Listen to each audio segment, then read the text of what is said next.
This is Mavericks All Access with Omaha Athletics, hosted by Anna Bellinghausen.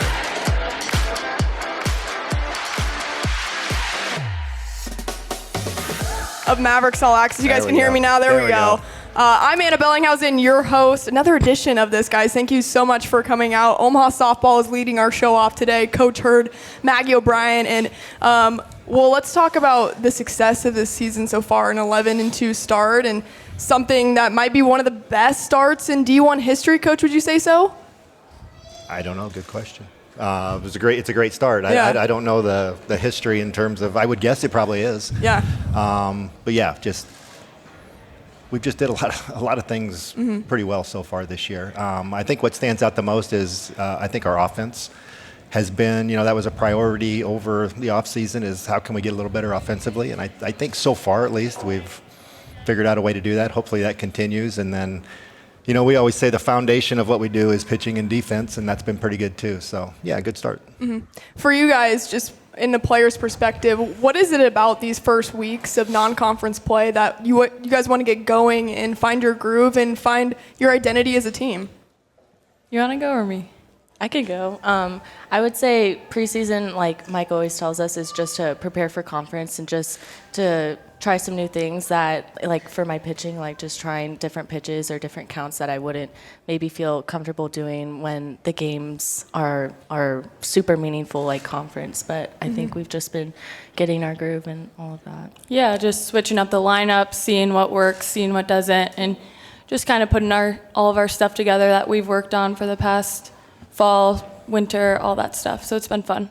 Coach, when you set up this non-conference schedule, obviously you want to challenge your team, but what do you want most out of this non-conference slate? Yeah, it's just to find, I think every year each team is slightly different and you have to find an identity. We talk about really figuring out what the identity is of our team and buying into that. And so I think that's the biggest thing, right? And we did have 11 new faces this year. So we had 11 returners and 11 new faces. So some of that's just finding that comfort level with each other and what to expect, and on the field and off the field. So I think we've made some progress there. Mm-hmm. This team was last ranked top 5 in that mid-major poll. What is it like seeing more national recognition too? Yeah, I think it's awesome. All the work we put in and everything we've been doing, and just kind of getting that national eyes on us for some reason. I think that it's just really cool that maybe we came in as a mid-major, and like the stuff that we did last year with regionals and all that stuff, I think it's just really shown how much we've worked. Yeah, I would say obviously the recognition is super cool, but just knowing that we have to back it up and just knowing that it's not done yet. Yeah, I mean, you do have a target on your back, right? Being the back-to-back Summit League champs. Do you guys embrace that, or how do you look at that? Totally. I think it's so cool that we've kind of been at the top and we want to continue to be there. So when we know that when we're going to get pitchers and stuff, teams are going to give us their best pitcher. So I think we just embrace that challenge and run with it. Coach, for you, do you embrace that as well as a head coach, of knowing you're getting everyone's best shot every game? Yeah, we talk about that a lot. And I'll go back to what Maddie has said. It really is about preparing us for a late season run. And we want to embrace playing good teams. We want to embrace seeing everybody's best pitcher, and I think that's the best way to prepare, and also show you what your weaknesses are and show you areas that you need to work on. I think that's the best way to expose that too. I want to touch on last year's NCAA tournament appearance, winning those first 2 games, and Maggie, you can speak to this, but what was it like during that run? And I mean, watching it on TV, you can hear the UNO chants. How magical was that? Yeah, that was an experience I'll definitely hold on to for the rest of my life. I mean, that's the type of stuff that you just never forget. And we're really proud of everything we accomplished last year and how the season went and just everything that happened with there. But I think that this year, we know it's a new season, it's a new team, and we're going to have a different journey than last year's team. So kind of just getting excited for that, getting excited for where the season can take us, and know that it might not look exactly the same as last year. Mm-hmm. So Maddie, you weren't on the team, but were you watching from an outside perspective at that time yet? Yeah, I remember we were just obviously when you're not playing softball, you're just watching softball in season, and so we were definitely following. We had a bunch of friends on the team and all of that, and I just remember being super impressed by, they kind of just shocked everyone, and I really liked that about that team. Coach, what do you reflect on most of that tournament run? I'll add too. Madia and Rylan, her sister, and Catherine they made a regional where they were at too. So I don't know if she was watching or playing. I'm not sure, but she had her own thing going on at the time too. But no, just the experience overall. It's something that they will always remember. That we'll always remember. Everything just kind of worked out the right way with the crowds and. The surrounding and Coach Robbie going home and everything, it just kind of perfect storm came together. So, how much does that help too with this year of knowing like, hey, we've been to the NCAA tournament before, we want to get back there, and having that feeling of, hey, we're this close as a team to returning? Yeah, I think the experience definitely helps. It kind of gives you that comfortability and that confidence that maybe you didn't have if you didn't have that previous experience. But I think collectively, we talk about it all the time that we know we're going to be a good team. It's just a matter of how good. So kind of approaching it in that way and just not putting all of our eggs into postseason, but just letting it kind of play out, conference play out, succeed in conference, and go from there. Okay, Maddie, I want to touch on your journey. So from Southern Illinois University, it's your first year as a Maverick. The first appearance that you had a 7-inning perfect game against Creighton. Is that true? Your first appearance ever? So you were basically already a Maverick at that point, beating Creighton. So That's right. There you go. Take me through that experience. What was that day like for you? Obviously, it was pretty crazy. I mean, me and Rylan joke about it all the time. We didn't really realize it was happening until the 6th inning, but just one game. But yeah, it was a good debut. It was a perfect debut. You literally threw a perfect game. That's crazy. Do you remember seeing that or hearing about that, Coach, at the time? Yeah, I think it was social media is where I saw it. I think we were on a bus. Someone saw it and brought it up. So the girls on the bus were talking about it too. We certainly followed them last year. Yeah. So why Omaha? Why did you decide to come back home? The big one I would just always point to is coaches.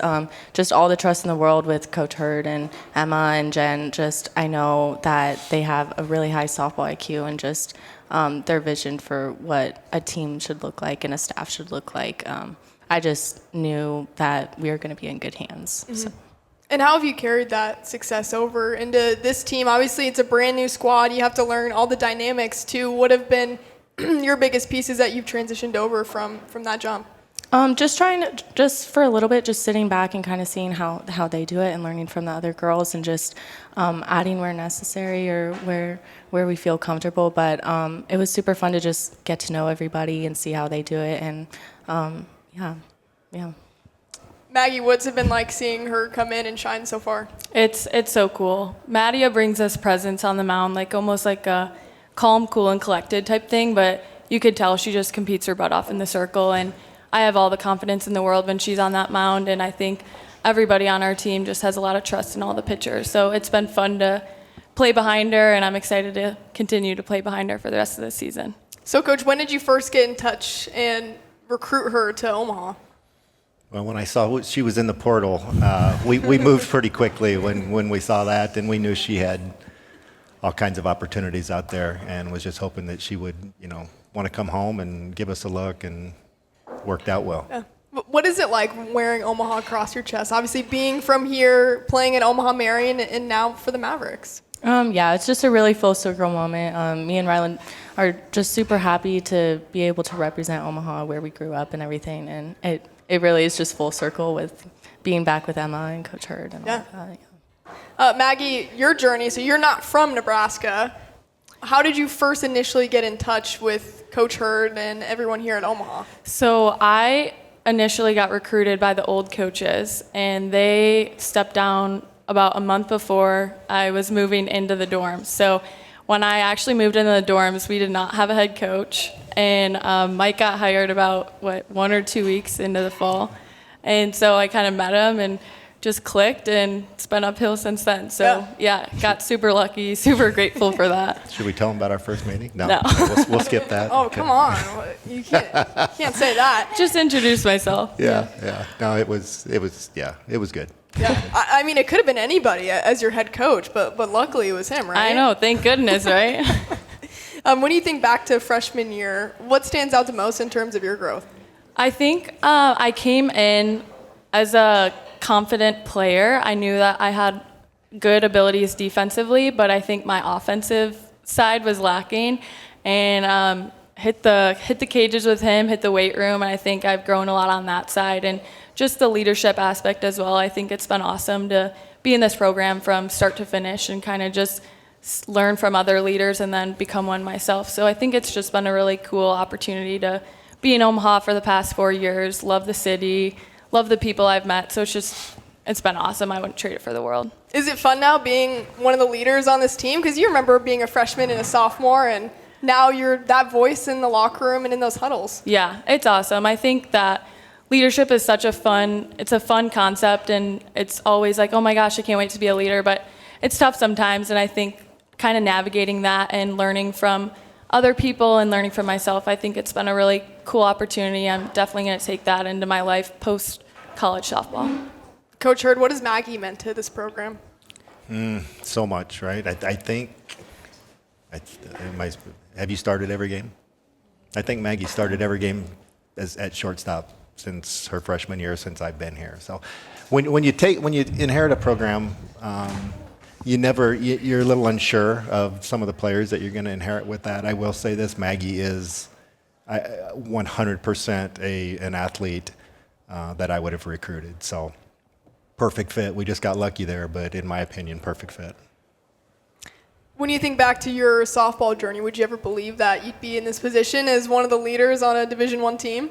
No, I think it's always cool to reflect on because I grew up in an area where softball was really big, and a lot of my high school teammates were going to the big Power 4 schools, and this mid-major in Omaha, Nebraska took a chance on me, and just the fact that I'm in the position I'm in right now it's just so cool. I'm so grateful for everything.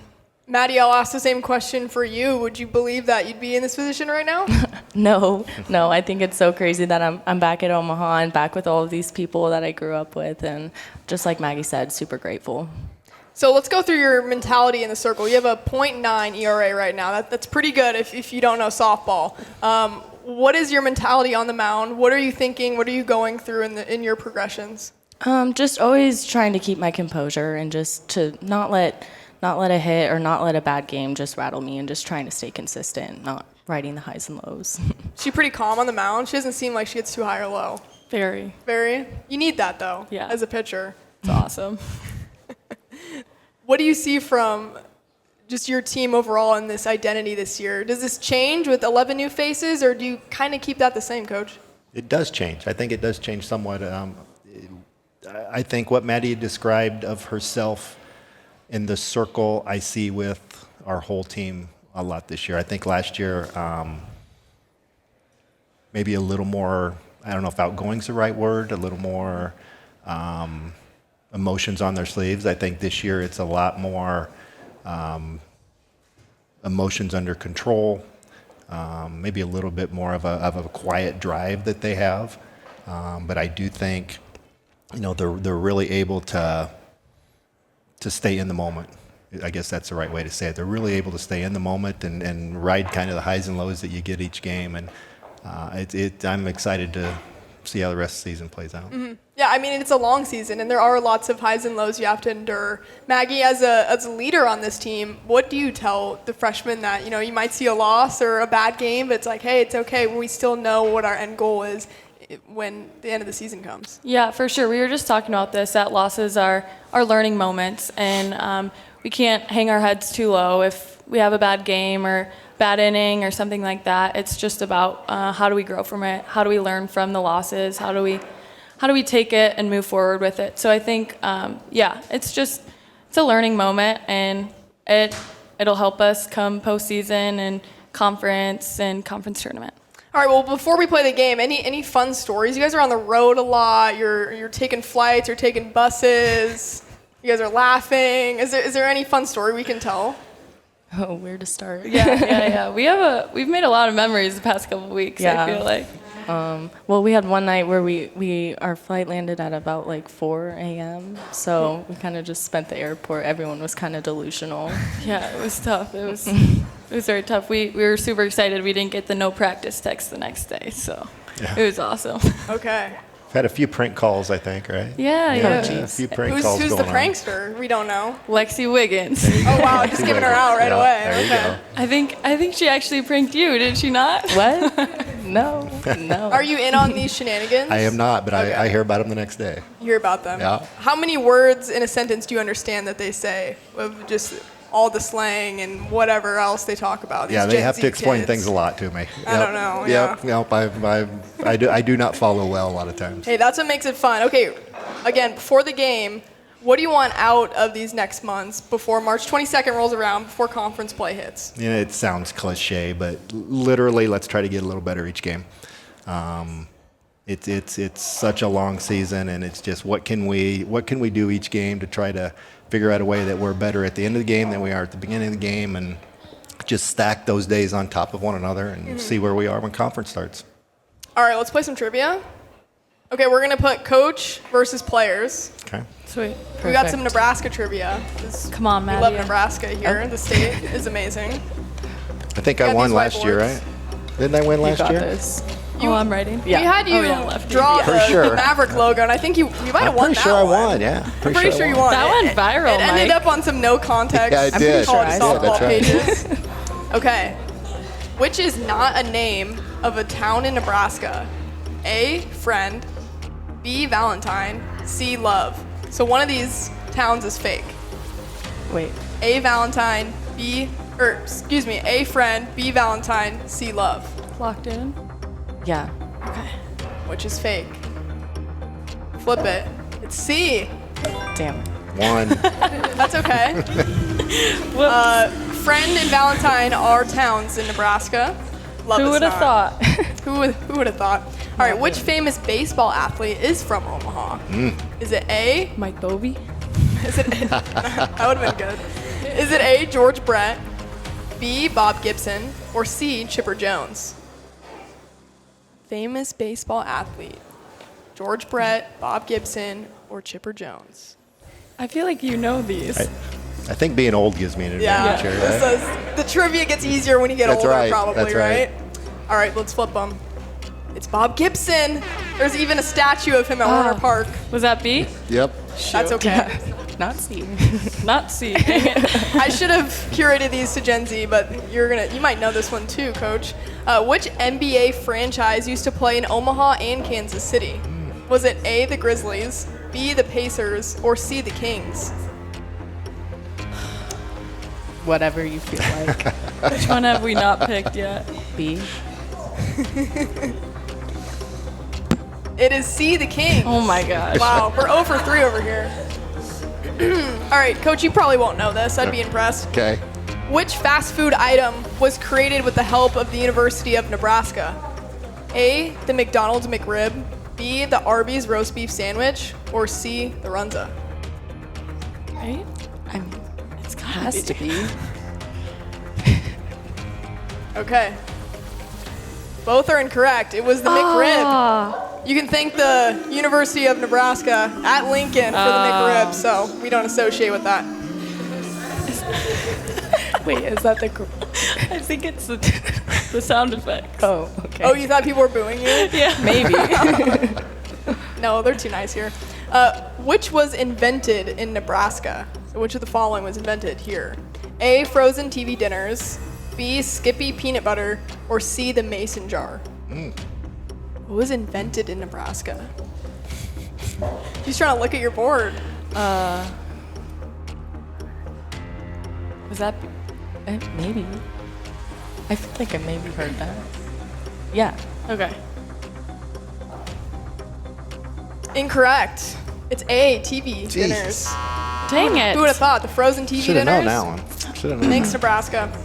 All right, last one, and Coach, you're kind of winning here. So I am winning. Are you? Should we do like We all? got common. one right. Should we do like all for nothing?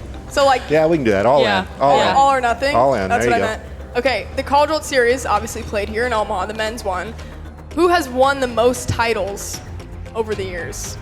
Is it A, USC? Is it B, Florida, or C, Texas? Oh. Most titles. Yes. Okay. We got this. I actually think we got this. Oh, neither. It's A, it's USC. Didn't know that. I didn't Florida know for that. sure. Porter has I that for thought. Yeah, we should have looked at Porter. Porter would have known. All right. Can't even see him. I can't. Should we? I still want to give them a chance to win. 'Kay, So how 'kay. about you guys guess how many titles USC has total, and the closest answer wins. It's below 20. Oh. I'll say 8. Okay, you got 8. What's your favorite number? 3. It's gotta be more than that. Yeah. Don't do 3. Just do not. If we go over, does that remove us? I don't know. No, Perfect. 9. you won. Yes! Well, if he gave his How answer many? first, Yeah, then you right. can just go Right? over. How many? So the players win. They won. Yeah. How many was it? 12. 12. Okay. Oh, 12 national championships. winners. And more championships on the way for this team. Thank you guys so much for joining. Thank you, Anna. Appreciate it. Awesome, great work. We'll you. have track and field up next in a few minutes.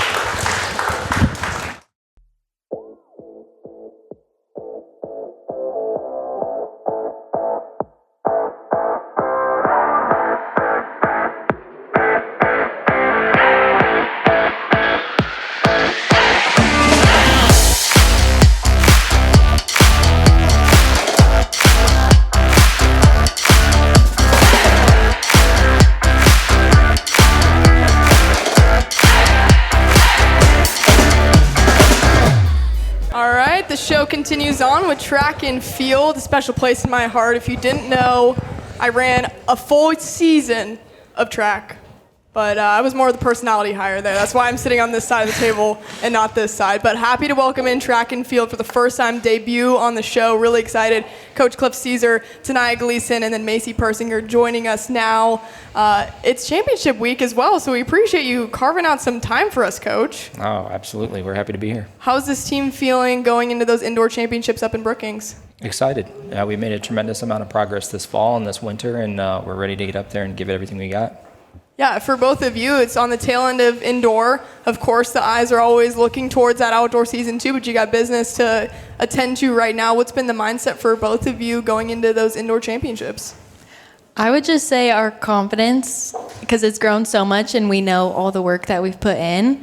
And so we're just excited to see what's going to happen. Yeah, I'd just say bouncing off of practice and just putting it into competition. Mm-hmm.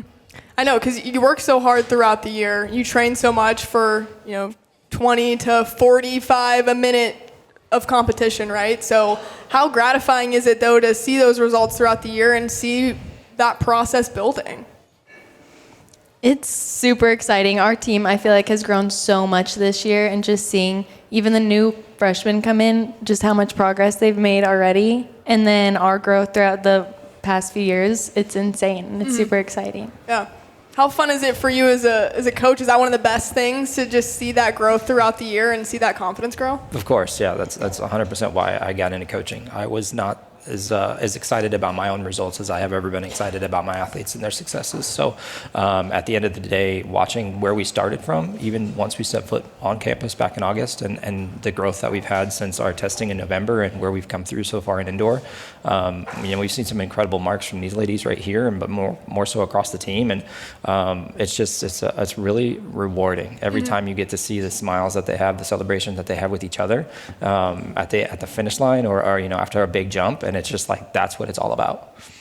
So I have to give congratulations to you being the head coach. You've literally been a part of this program since 2010 as a volunteer. Like, you've poured your heart and soul into Omaha. Why? What makes you so passionate about this place? Omaha's home. They say Omaha, right? But the reality is I'm like a third generation UNO graduate. So when it comes down to my father, my uncle, my brothers, like this has been a school that's meant a tremendous amount to me. This city, I grew up right down the street, so it's not like I have been unnoticed to the successes that we've had over the course of the last 3 decades, in regards to just sports and just in general. But most importantly, like every ounce of where I've gotten to has come from this campus. The amount of people who've supported me, faculty to coaches to administration, like this place is special, and it allowed me to literally get to where I am right now. So it's just exciting to be able to dive all of that back and return it back into my student athletes and create the network for them. Mm-hmm. Macy, I want to start with you and your journey out of Waverly High School. How special is it to wear Omaha across your chest and get to run at home? It's amazing. I love it. I was literally just saying the other day at our Lincoln meet, I was like, this is crazy. It's my last time running at Lincoln, And like younger me, little me would have been like shocked to see me there. But I love it here. I didn't expect to come to Omaha. I got recruited super late, but I'm so happy I did. Yeah, so when did track become the sport for you? It was probably like my sophomore year of high school. I was not really planning on doing sports in college, but then I got to my senior year track season and I said, wait, this is like, I can't let go of this feeling. Yeah. When did you get on the radar with Omaha? When did you guys get connected? When was it? In like April of my senior year. Okay. So it was really late, but it doesn't matter that you got her here. I did. Right before the state championships, ideally, from those years. Mm-hmm. How much is it an emphasis for you of keeping that talent in state? It's important, being an in-state person myself. It's just it's an incredible ability to represent more than just your school. At that point, it's representing your hometown. It's representing your people, your circle, right? And so the people who supported you. And if you're able to see those folks come out and support them at these competitions, it's even more exciting because again, we watch their successes, you watch their growth, you watch their wins, and then their families and their friends and all those people that support them. It's truly cool to see all that happen. Tonight for you, and being from Fremont, I mean, same question of how special it is for you to be in your home state and getting to have friends and family come to meets when they're around here. Yeah, Omaha is home to me, so it's super special to stay here and represent Omaha in a great way. All right, so what's Cliff like as a head coach? Because I only had him as an assistant, so what is he doing as a head coach? What's his aura? We love him. He's the best. He is the best. Yeah. But I trust Cliff's training so much. Like even before a 400, if I'm having self-doubt that day for some reason, I always go back to, but I trust Cliff. And he's the one who provided these practice plans for me, and he's the one giving us motivation before we run. So Yeah, I'd say same for me. He's confident in all of us, so you just go out there and put it all out there. I remember when I went on my visit, and Cliff was there in one of the offices, but I was recruited by the previous head coach, Chris, and Cliff looked at me and he's like, you got some cool shoes on. And I was like, I love this place. Like, this guy is so cool. It literally took like that one little compliment. I was like, oh, he gets it. He's a cool guy. So honestly, you're one of the reasons why I went too. I'm a cool guy, I know, Yeah. right? I was like, I think I was just wearing Vans too. Like, they really weren't that cool shoes, but he has the biggest he's a shoe collection. sneakerhead though. Yeah. So Yeah, big problems here. what's your favorite shoe Of mine? of yours? Ooh, I've got some on ice that I've never taken out of the box. Oh, you're one of those. I am one of those. I would probably go back to, not trying to talk about other universities, but so I coached Dana Allman's niece, and he gifted me a pair of Oregon basketball game shoes from when he took the job up there. So those are pretty cool. Those are pretty sick. Those are pretty cool. Yeah. Are you guys a fan of his sneakers that he shows up with in practice every day? Yeah, he has Honestly, good yeah. shoe game. He does have good shoe I've game. complimented his shoes a few times. Okay, I love it. What have been the biggest pieces of growth for both of you in running, not only with the team, but also when you think about practice and being a leader in that aspect too? My biggest growth is definitely mental. And my freshman year is really easy for me to get negative, but I'm super thankful for the upperclassmen I had as my leaders. And it allowed me to grow my mentality in a way I didn't even know that was possible. And I'm super happy that I can do that for our underclassmen and our incoming freshmen now. Mm-hmm. Yeah, it's a mentality with the same as Macy, just coming in to a good group of older girls and just leaders to push me. My freshman year, I did not have much confidence just in myself, but they were able to push me and help me get to where I am today. Yeah, I mean, the mental part is such a huge aspect of track and field. How do you coach that? I think the biggest thing is instilling confidence at practice. Obviously, we do a lot of hard things every single day, more so early in the week than we do later in the week as we're preparing. But we show up and we compete against some of the best athletes in the Midwest, if not the country, day in and day out. I mean, the benefit of track is every university is represented as a track meet, right? So we go against P5s, and Tanai's had a couple big time wins this year against P5 components, and it's just seeing like where have we been, where have we talked about, what do we do and execute at practice, and how can we translate to Fridays and Saturdays? And that's the thing, is you can see their growth significantly because of how much fun they're having at practice, but also the work. Like, they love the work, and that's the most important aspect of all of that. I mean, track is so different too because the conferences, the division, it doesn't matter. You're either fast or you're not, or you can jump high or you can't. And does that, motivate you and the team of knowing, like, it doesn't matter what conference we're in or a mid-major, so what? Like, you can still go win in the NCAAs or win at a regional or whatever. Does that kind of play into your guys' mindset too? Yeah, I think it pushes us a lot when we go to Lincoln and there's other teams that are, Oregon, Lincoln, that really pushes us to compete against them because we don't really see them much, but, And there's even, like, when we go to meets, there'll be, like, D3 schools there, but it really doesn't even matter because some of those girls are so fast. Yeah. So it's awesome to be able to compete against literally everybody. Yeah. Okay, I'll say one more personal story because this one's actually funny. This is the moment I knew my track career was over. I was lined up in a meet in California. I looked to my right. There's a girl in a jersey. It says Brazil with an S. That's not a good sign. Like, I'm losing. And we just got blown out of that 100-meter race. And I was like, this is hard. It's really hard what track runners do. And it doesn't matter, again, your division, whatever conference you're in. It's such an interesting and an individual sport. Why do you run? Like, what's your why behind this? Because you go out there and you can get, blown out of the water by some of these bigger schools or, people on national teams, and you're all lining up at the same line. Why do you do it? For me, with individual races, I feel like I use the other girls in the same heat as me to, like, push me, but it is really a race against myself. Because when you get that PR that you've been working for months and months and months, the feeling you have is literally uncomparable to anything ever. Like, before a race, I'll be like, oh my gosh, why do I do this? Yeah. But then you do good, and after the race, you feel so good. Yeah. Yeah, and I'd say the same thing, just competing against some of the best in our conference or just anywhere.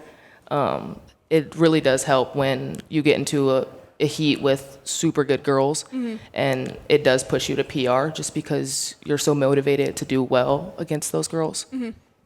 And what is it like trying to understand that as a coach too of, hey, these girls are training for 15 seconds, 20, etc., the whole season, right? And wanting to see that result. How do you try to explain that to these athletes? Yeah, it's a little bit of a scientific process. Obviously when we start, we get to train for 40 weeks throughout the year. We want to peak supposedly 3 times or 2 times. And so it's a matter of periodizing and putting things in place that we know are going to prepare them. And as we progress through the seasons and they get sharper and sharper, that they're going to hit the marks when it matters most and have their highest confidence as we get into the championship season. So the biggest thing, as I always say, is comparison is a thief of joy, right? You have to appreciate your competition. You have to appreciate who you're going to be with. Most importantly, appreciate the work you've done, and that allows you to then compete at a high level and really get the best out of yourself. All right, let's talk some goals for this indoor meet. What are you guys hoping for? Our 4x4 is a big one. We're super excited for it. Yeah. Okay. We're hoping to medal. Hoping to Top medal. 3 medal, Yep. but we have good competition, which will help us get there to medal, but we just all have to trust each other, and I think we've already done that. So Yeah. just putting it into pieces, into place. Yeah, I mean, that's going to be icing on the cake for me when we get that opportunity. But I mean, just these two specifically, since we're talking about this and them with here, both of these ladies have entered our indoor top 10 lists that are filled with Division II All-Americans, multi-times, Division II national champions, Olympians. Like, these are 2 athletes who have literally reshaped the whole environment that is Omaha track and field. Their day-to-day work ethic, their ability to come to practice and enjoy what they do and have joy with their teammates. But they obviously have individual goals that they may not tell you right now, but they're ready to go. They're ready to go. They're ready to get to finals. They're ready to make a name for themselves within the Sun League Conference. But at the beginning of the day, when we started this conference journey, we talked about the 4x4. We have a great group of 4 ladies who are literally putting down times that are ridiculous. 4 years ago, 346 would have won the Summit League championships. This year, 346 is probably going to get you 3rd or 4th. Wow. We're going to run 345, and we're going to be ready to go because we're fired up to do so. Can you just explain to the audience what it's like running a 400-meter? Relays are better because you got more adrenaline with your teammates. You're handing it off, but like, what is it like to your body running a 400-meter? I'd say at the beginning, if you're comfortable, you're not running fast enough. And then at the end, you just it's all mental. Yeah. I'd say before it, I I just hate the 400. Yeah. And then when I'm in it, I love it. Yeah, that's a great way to put it. That's a great way to put it. There's a certain sense of joy you get out of pushing to your absolute limit. Yeah, You know? it is. We're some sick people in this Yeah. world, right? Yep. You love running. Okay, the hardest question, I think, what are the snacks being packed? Because that's a big deal of the snacks that are going to be available during the meets. Who's packing them? Not you? Oh, I'm packing. Okay. Thank you, Costco. Okay. Seriously. No, we got a lot of grub. Yeah. But every conference for the past few years, my mom has made little fruit cups for the team. She will Homemade be bringing fruit those. cups? Yes. Okay. She will be bringing them. Love so. that. It's a little tradition. Okay, we also have to touch on Mario Kart because this is a big deal with this team. Every bus ride, you guys are playing Mario Kart. Macy's the best, I heard. Is this true? Yeah. Reigning champ. She's the reigning champion. So are we going to continue this tradition of the Mario Kart races? Yeah, it must. It must go on. We race on the bus and we race on the track. Who's everyone's character on Mario Kart? Baby Peach. Baby Peach, okay. I'd say Baby Peach too, but I'm the worst on the team. So. You don't get a pick. You get last dibs. Nope. I'm a Link guy. You're a Link guy, Link, okay. yeah. All right. Should we play a game? Let's do it. I know Cliff's really excited. He loves trivia. Yeah, that's got Big it. B. All right, so players versus coach, of course. We got some more Nebraska trivia. Which famous person is from the state of Nebraska? Is it A, Lady Gaga? Is it B, Jojo Siwa? Or is it C, Selena Gomez? All right, flip them. B, and name one song. No. No bonus points for you. All right, both correct. She It went is to B, Millard North. There you go. Jojo Siwa. Okay, which sandwich was invented in Omaha? Was it A, the Reuben, B, the cheeseburger slider, or C, the ham and Swiss?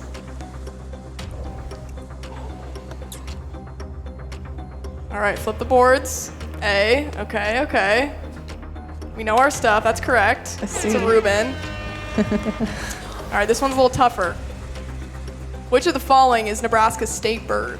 Is it A, the meadowlark, B, the blue jay, or C, the goldfinch? Cliff's just smiling over there. Okay. Yep. We're all tied my up. God. Okay. Wow. All right, we got 2 questions and a tiebreaker left. What was the name of the UFL football team that used to play here in Omaha? Was it A, the Stampede, B, the Golden Spikes, or C, the Nighthawks?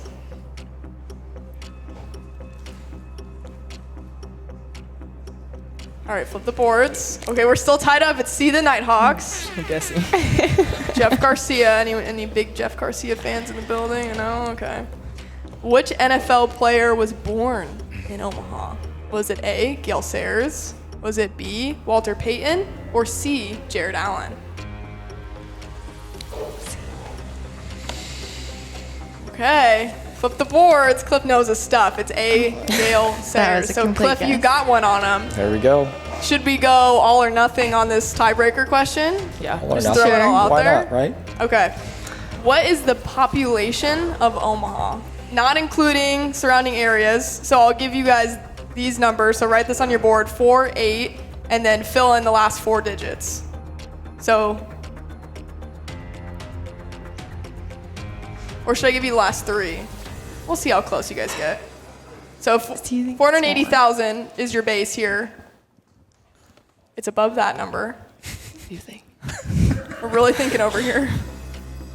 Cliff, did you already write something down? Yeah. Okay. Okay, so that's your base. Watch you be. Which one should we do? Promise I'm not exact. Have there been any babies know. born today? This is from 2023. Oh, okay, all right. The 2023 census, I must add. Got it. Maybe more. One more? No, it's within that. It's within that. So just Right. add 4 numbers Oh. to the end. Just fill in the last 4 numbers. These? Yeah. Oh. So I just gave you that. Yep. Okay. All right, flip your boards. Okay, we got a 500 at the end and oh, Cliff's gonna win this. 4,800 and, or yeah, 400,000, 483,335. Oh. Wait, Aren't we closer? wait, no, you guys are closer. Yeah. Let's go. I was just looking at the last 3 numbers. Let's go. I always just make sure the athletes win. That's smart. Yeah. Coaches can't win. They're never right either. Is that true? That's very true. All right, guys. Well, thank you so much for your time. Best of luck up in Brookings. So exciting. And we'll see you next time. Thank you. Thank you. Yeah, thanks, guys.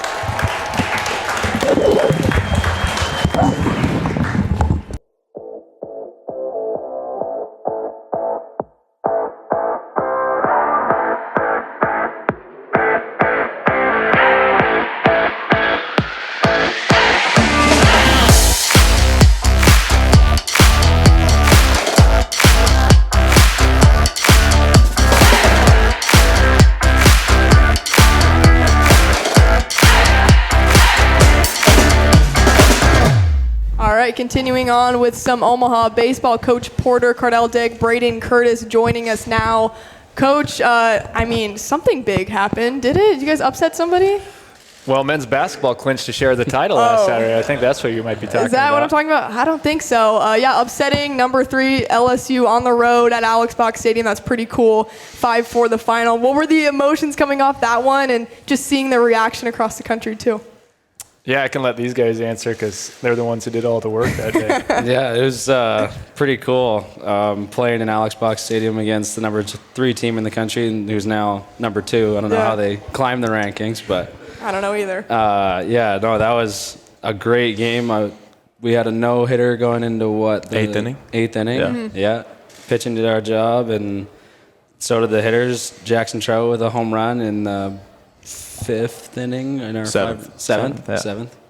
My bad. But yeah, no, it was awesome, and especially that 9th inning when they were making a late comeback, and that was probably the loudest stadium I've ever played in during that 9th inning, and heart was racing, but we closed it out. Yeah, what was it like trying to hold on to that lead at the end? I mean, it was tough. I wasn't on the field, but I think it was a lot of anxiousness in the dugout. But I mean, we had full confidence in Adreyer was on the mound at that point, and so he's one of our best relievers, and so we had full confidence in him to get the job done. What was running through your mind in that 9th inning? Well, I think trying to stay calm, cool, and collected always is what we try to fall back on. But yeah, my wife asked me when we got home late last night. She said, "Why can't you just not have those dramatic 9th innings and keep going?" But it's a testament to these guys because it's tough. The last 3 outs of every ball game are the hardest ones to get, and I think LSU is known for being one of the harder teams to close out in the country, and it's a tough place to play. But at this point in the season, we have so much work to do and a lot ahead of us. It's really getting guys in these type of environments and experiences that will hopefully, prepare us to play in conference and be in big moments like that, which are going to come. But having that experience will, it'll help us down the road. So how many texts did you guys get after that game from friends and family? Quite a few. Yeah, everybody was fired up. So yeah, me and Trout went to the same high school, and so he's been one of my best friends since freshman year. So it was really cool. We were like in group chats and stuff, and so it was really cool to see the reaction. And it couldn't have happened to a better person. I mean, he works super hard. And it was super cool to see that happen for him. And his last name's Trout too. Like that's awesome. Yeah. You hit a 3-run bomb in Alex Box Stadium. Everyone knows your name now. That's true. I love it. Coach, what have you seen throughout the season so far? Obviously, you want to figure out your identity throughout this non-conference slate. It's a long season, but what have you seen so far?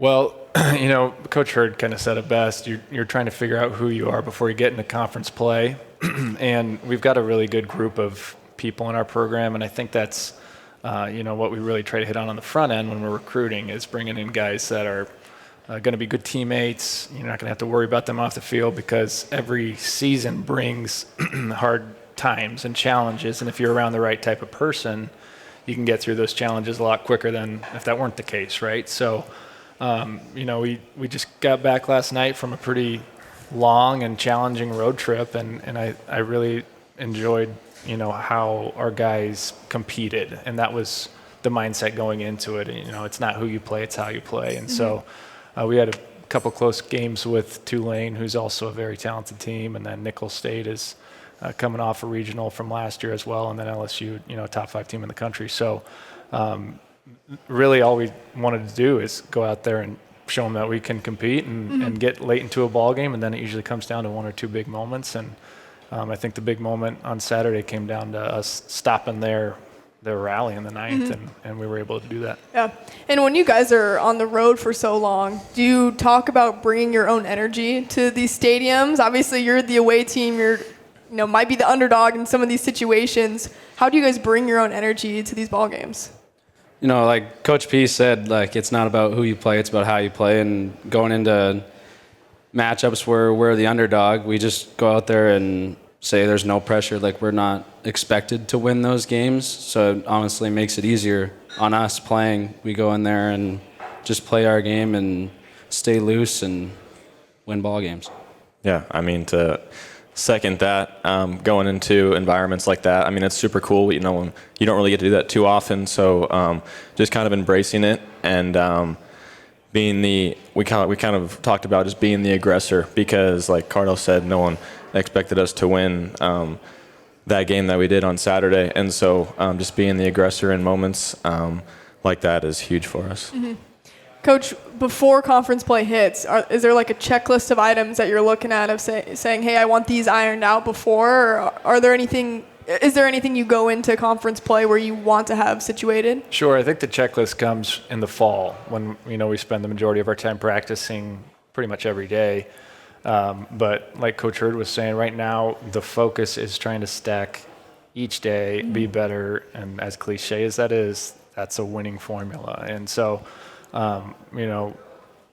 playing better every time we go out has been a message that we've been, telling our players. And so I think we've done that, for the most part in this, 7-game stretch that we've had. But now, nothing matters anymore except for Thursday's game against Kansas. Want to touch on hiring Darren Ruff and how that came together. Can you kind of elaborate on how those pieces came together? Yeah, so Darren grew up here in Omaha. He went to Westside High School. He and I were the same age, so we played against each other growing up.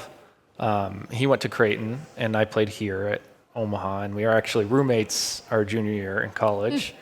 And then we got drafted by the Phillies the same year in 2009. So we were roommates in Pro Ball a couple years later. So I've known Darren, for almost 20 years now, and he is a superhuman being. He is just one of, the best people I've met in the game of baseball.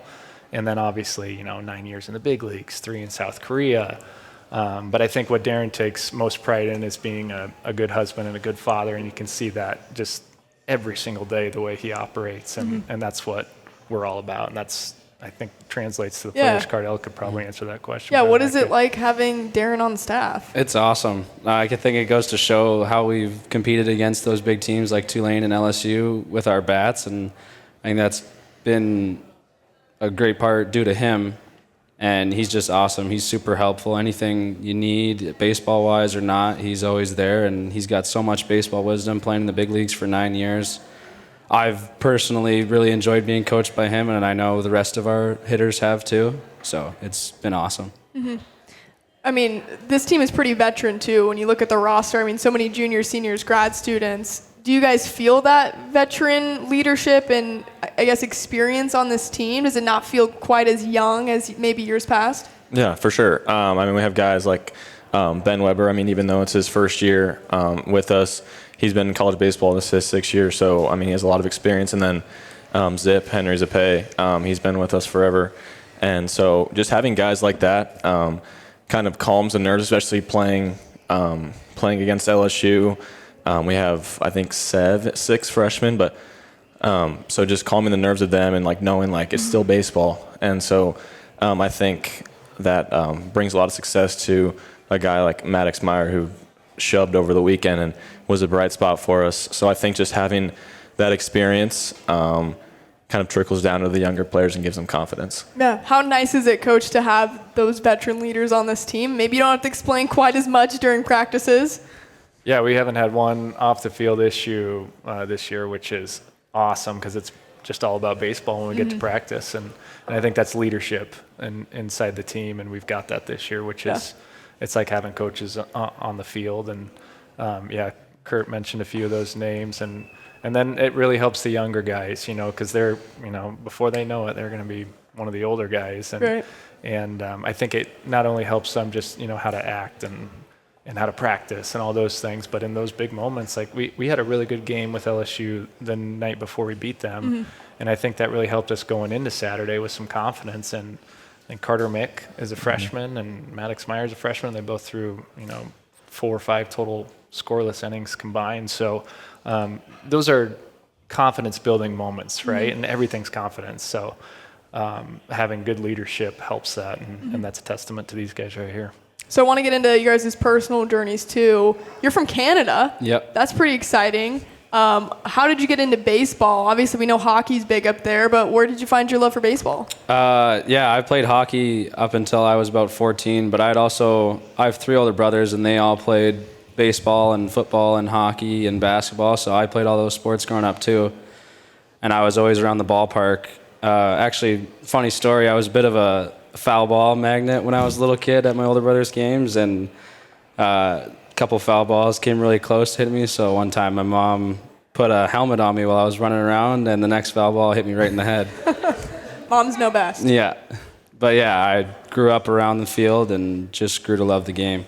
How did you get connected with Omaha initially? That was through, I played for the U18 junior national team for Canada, and we played in the World Baseball Classic qualifying tournament, and it was through that I ended up getting connected through coaches and stuff. Mm-hmm. So why Omaha? Why'd you pick this school? I just really love the coaches and staff, Coach P, Mags, and was 2 other coaches that were here that aren't here anymore, but just love the environment here, really the focus on good people coming in, and I just really enjoy being here, and I wouldn't have changed my decision to go anywhere else. When you think back to your younger self, would you ever believe that you'd be in this position playing ball in Omaha, Nebraska, let alone? Probably not. If you'd have told younger me that I'd be in the Midwest, I don't think I would have believed you. So. Yeah. Cardell's being a little modest here. So he may have wore a helmet as a kid, but he grew up on a farm, so he has that farm work ethic. Okay. He's an architectural engineering major and just a stellar student, and you can see that in the way he plays too. The baseball IQ is really high, so we feel very fortunate to have Cardell in our program. Yeah. When did you first see Cardell? So Les McTavish is Cardell's. He runs the academy at Vauxhall, and I've known Les forever. And, this is still we're just getting out of the COVID, still in the cycle, but, it's still that recruiting's kind of pivoted in ways where, there's a lot more video and things like that. And so Les and I were talking about Cardell for, a few months, and then finally we decided to bring him in and work him out. And once we met him, we knew he was the exact type of material that is UNO baseball. And so we feel very fortunate that he chose Omaha. What did you think when you first stepped on campus? I thought it was awesome. It was super cool. Lots of people have asked me, what is sort of the cultural difference here, and I haven't really seen much besides the fact that people make fun of me because I'm Canadian sometimes. So I say out differently or about. So big. Yeah. But other than that, it's been a lot like home. So I felt really welcomed here and fit in really well. Yeah. Braden, want to get into your journey too, a little bit closer in terms of mileage, just at Papio South. How special is it to play for Omaha and in your hometown? I think it's really cool. I mean, having family and friends that are able to come watch and being a part of the community has been really special. And so I think coming to Omaha, it's been, just great having this experience, playing with, obviously, Jackson Trout, who's one of my best friends, and then a bunch of other guys that I knew throughout high school, has been really fun. Mm-hmm. What's been your biggest piece of growth in your second year with this team? I think just confidence in everything that I do. Last year, I feel like everything was just kind of sped up, especially early in the season. And so just slowing the game down has been really big for me, and I think that's helped me out a lot. Mm-hmm. Going back to your recruiting journey, when did you first get in touch with everyone? Well, I went to Southeast Community College for my first 2 years. And so I went junior college, and then Omaha reached out my sophomore year in January, and I went on a visit with Coach Porter and PK, and they showed me around, and I was fortunate enough to get an offer, and they were my only offer out of Southeast, and so I was really happy they took a chance on me, and I mean, I made a really good decision, and I don't regret it at all. Yeah, why take a chance? What did you see in him? Well, he had an unbelievable freshman year at Southeast, and we knew he was ultra competitive in high school, and I think Kurt kind of hit it on the head. You know, now that he's got that experience, he's able to slow the game down, which has unlocked just a world of potential for him. And I think Kurt made probably one of the biggest jumps development-wise from his first year here last year to the fall and now into the spring. So, both these guys are going to be able to play baseball for a really long time if they can stay healthy and keep working hard like you guys are and stay on that track. Then they'll be able to do that. But yeah, Kurt, we knew he was really competitive, and then once he developed in JUCO, we thought, yeah, this guy could be pretty special, and here we are. Would you believe that you'd be in the position you are right now? No. I mean, in high school, my freshman year, we joke about this a lot in my family. My freshman year, I was like 5'3", 120 pounds. And so I didn't really hit like a growth spurt until my senior year. And then that's when I realized, like, all right, college baseball, like I can play college baseball at some level. But I mean, it wasn't until then where I didn't even play much on varsity until my senior year, because junior year was COVID. But yeah, my first like actual year of playing varsity consistently was my senior year. So I mean, it's really cool to be in this or have this opportunity right now. Yeah, that's pretty special. I mean, from not even playing on varsity to being in a Division I program, what would you attribute most to? I think just all the people that have been in my circle, and then all the coaches that I've had at Papio South, at Southeast, and then here at Omaha. And then just the people that I've surrounded myself with, my teammates. Cardell, I mean, he's one of the best, if probably the best catcher I've ever played with. And so building that relationship with him, and then going up to Duluth with him last summer in the Northwoods, just continuing to build that relationship has been really important. And so just surrounding myself with a bunch of really good people has helped a lot. Yeah, what's the pitcher-catcher relationship like here?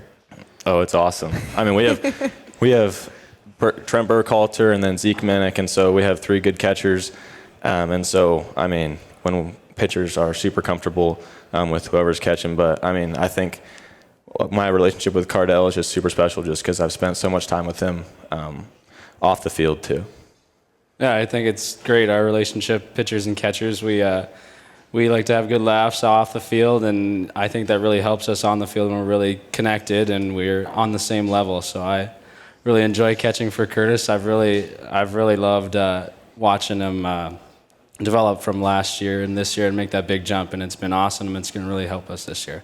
So who's the biggest storyteller or jokester in the bullpen? Who's always yapping away? Probably Moquin. Yeah, Nate Moquin. He's always got something to say. He's a goofball.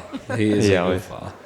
Coach Porter doesn't get to hear any of that. Well, we did when we went to LSU. We had a couple days of practice, and I think Coach Bradshaw, our pitching coach, had some of the pitchers pretend that they were in the stands because it's right on top of the bullpen for the visiting team, and heckle our pitchers who were throwing pens, right? Yeah. And I do have to say Moquin was probably the most natural heckler out of all. He was just letting everybody hear it. Yeah. I love it. All right, should we play a game? Yeah, let's do it. All right, you guys think I'm going to do Nebraska trivia? I'm not. Okay, good, because I would not know any of the answers. We're doing Canada trivia, and you're not allowed to play. You're not allowed to play. Oh, I'm not allowed to play? That is so, you can't play. So we're going Braden, and then Coach. Because that would just be unfair. Like, these questions are pretty easy if you're from Canada. Okay. You should. No pressure. Yeah, well, you can answer them in your head, and let me know if you don't know any. I'll be disappointed. What's that? What's that? Just have him tell the answer. Okay, yeah. Okay. Let's do that. How many provinces I knew that was going to be the first one. are in Canada?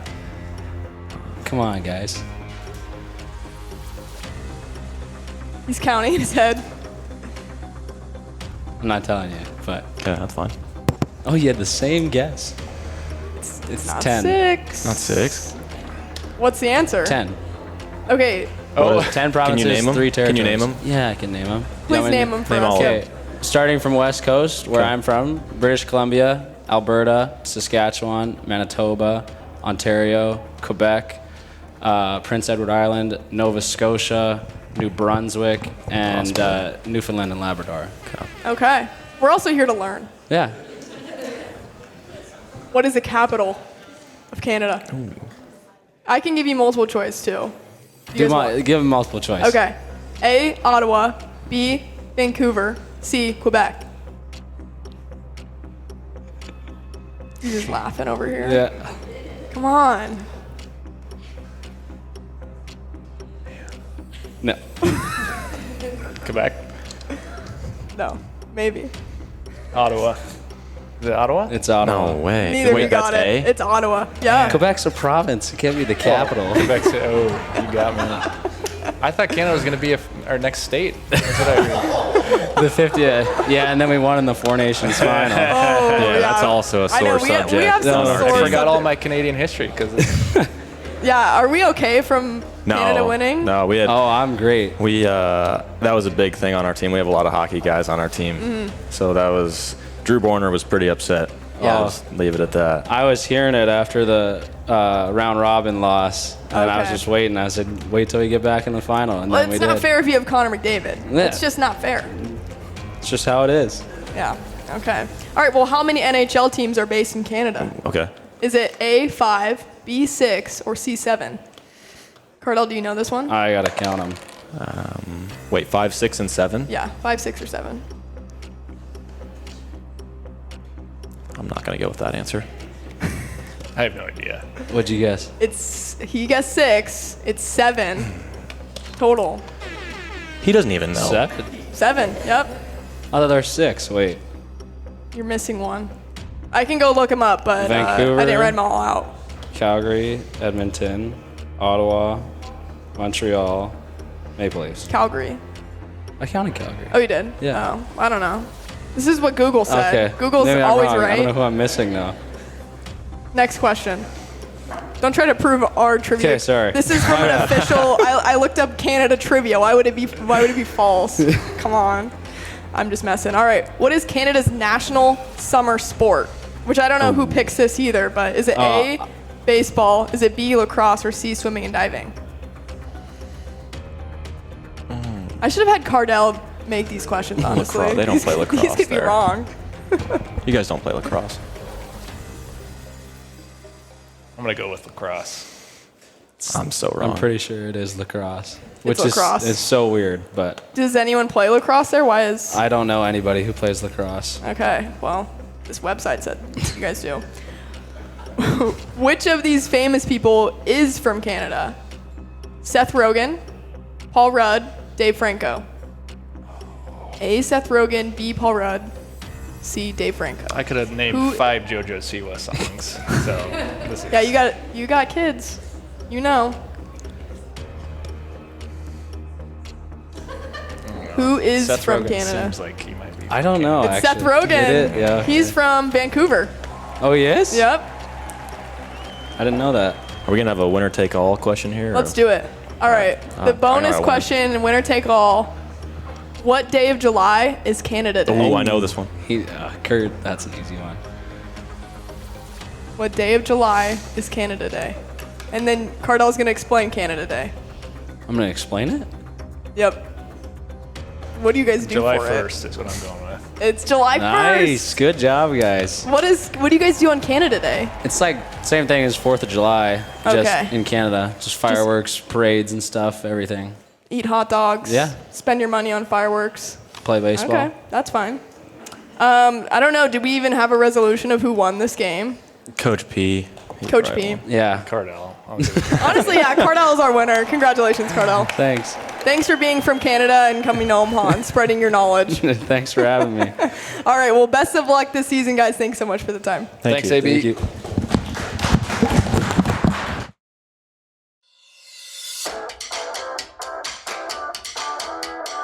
This is Mavericks All Access with Omaha Athletics, hosted by Anna Bellinghausen.